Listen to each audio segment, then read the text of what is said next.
Get ready for the action, because we are diving straight into the Formula One tech showdown. Lewis Hamilton has just dropped a bombshell, revealing a major shift in strategy for Scuderia Ferrari ahead of the Canadian Grand Prix. We break down exactly why the 7-time world champion is pulling back on blind trust in simulation data and focusing instead on pure driving sensations and direct track feedback. This is a huge pivot, and we're looking at what this means for the future of F1 development.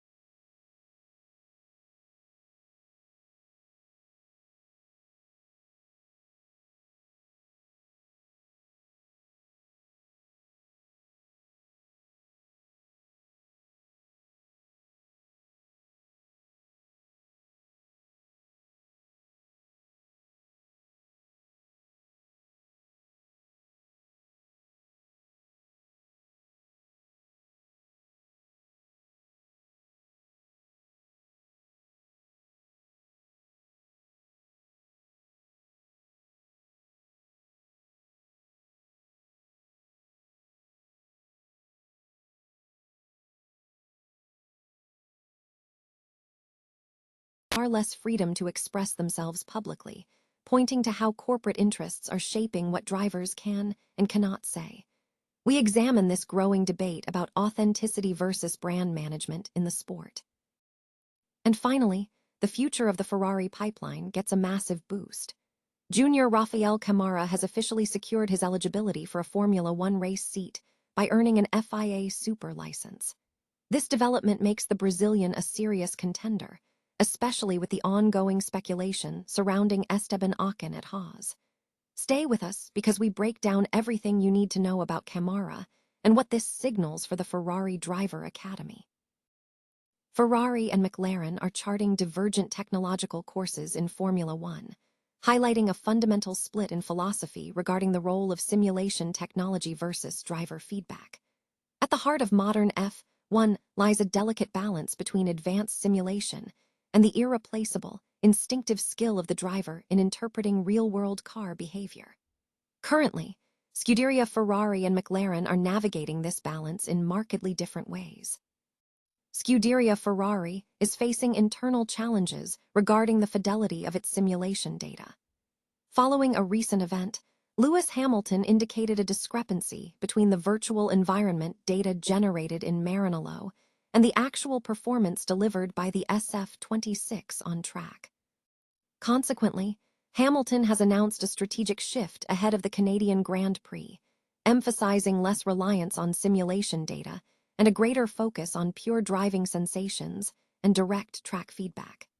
This move suggests a temporary disconnect within Ferrari's correlation tools, prompting a philosophical return to an era where the driver was viewed as the primary development instrument for the car. In stark contrast, McLaren is doubling down on advanced simulation technology. The walking-based team is intensifying its commitment by subjecting the MCL40 to rigorous testing on AVL dynamic rigs, sophisticated facilities designed to integrate suspension, transmission, and mechanical dynamics into highly realistic simulation environments. Furthermore, McLaren is expanding its walking factory with a new facility dedicated to developing even more advanced dynamic rigs and simulation systems, signaling a long-term vision to build a structural technical ecosystem. The paradox lies in the differing approaches. Hamilton seeks to reclaim influence through instinct and direct feel, while McLaren aims for complete integration between simulation and track performance. The analysis suggests Ferrari's issue is not simulation itself, but rather the quality of the correlation between virtual modeling and real-world reality. As simulation becomes a central pillar for aerodynamic development, setup optimization, and mechanical analysis, the key takeaway is that the solution for Ferrari is not to reduce reliance on simulation, but to enhance its accuracy and trustworthiness to align it more closely with on-track performance. McLaren's strategy reflects a belief that modern dominance is built not just on a fast car, but on a sophisticated, constantly evolving technical infrastructure. Michael Jordan's legendary ability to shut down arrogance was recently highlighted through anecdotes shared by close associates. Actor and comedian Tommy Davidson recounted a humorous story from an appearance on the Art of Dialogue podcast, detailing an instance where Jordan expertly dismissed a man boasting about owning a Ferrari. Davidson described the scene, a man bragging about having the same thing Michael Jordan got now, specifically mentioning a Ferrari, only to be met with Jordan's sharp retort. "Yeah, but you had to pay for yours then." Davidson emphasized the dismissive nature of the response, suggesting that crossing Jordan likely leads to negative outcomes, stating that while the individual might have wealth, they are not Michael Jordan. This anecdote serves as a reminder that Jordan has mastered the art of deflecting trash talk. The legendary nature of this interaction is not unique. Sam Smith documented a similar exchange involving Jordan and fellow Hall of Famer Gary Payton in 1990. During an exhibition season, Payton taunted Jordan, claiming he had his millions and was buying Ferraris and Testarossas, suggesting he could defend anyone, including Jordan. Jordan's response was equally definitive. "No problem," followed by the assertion that he gets them for free. Jordan has owned several Ferraris throughout his career, including a 1992 Ferrari 512 TR, a Ferrari 550 Maranello, a Ferrari 488 Pista, and a Ferrari 599 GTB Fiorano, with reports indicating he paid significant sums for some of his vehicles, such as $212,000 for the 512 TR. Former Formula One driver Gerhard Berger has launched a sharp critique of the modern Formula One media control culture, arguing that contemporary drivers possess significantly less freedom of public expression compared to previous generations. Berger contends that the sport has become increasingly managed, with teams actively shaping what drivers can and cannot communicate in interviews and public appearances. Reflecting on his own career, Berger stated that during his time racing, drivers had complete autonomy over their statements. "When I was racing, the driver was free to choose what to say. Nobody stepped in to modify or control his words," he shared in an interview with Austrian media. According to the former Ferrari and McLaren driver, a pivotal shift occurred when major automotive manufacturers became deeply integrated into Formula One, introducing a corporate mindset to the paddock. From that moment, drivers were made to understand that certain statements could damage the brand's image. Today, it often feels like they are almost told what to say and what to avoid, Berger explained. These comments highlight an escalating debate surrounding authenticity in modern F1.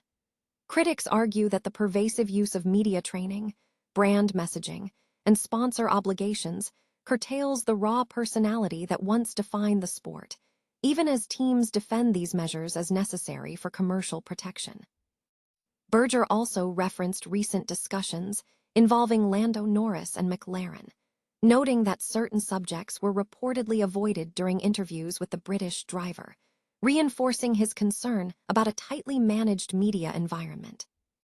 At 66, Berger confirmed he has no plans to return to an official role in the Formula One paddock, stating, "Right now, I prefer focusing on my own activities and spending more time with my family. Returning to that environment would mean giving up things that I now consider more important." For Berger, while the technological and racing excellence of modern F1 remains high, the unfiltered voice of the driver has been lost. His critique serves as a pointed examination of the corporate public relations machinery, sanitizing the sport. The challenge for modern F1 lies in balancing corporate brand management with genuine human emotion, as the continued coaching of drivers to avoid speaking freely risks alienating the audience that seeks authentic sporting heroes.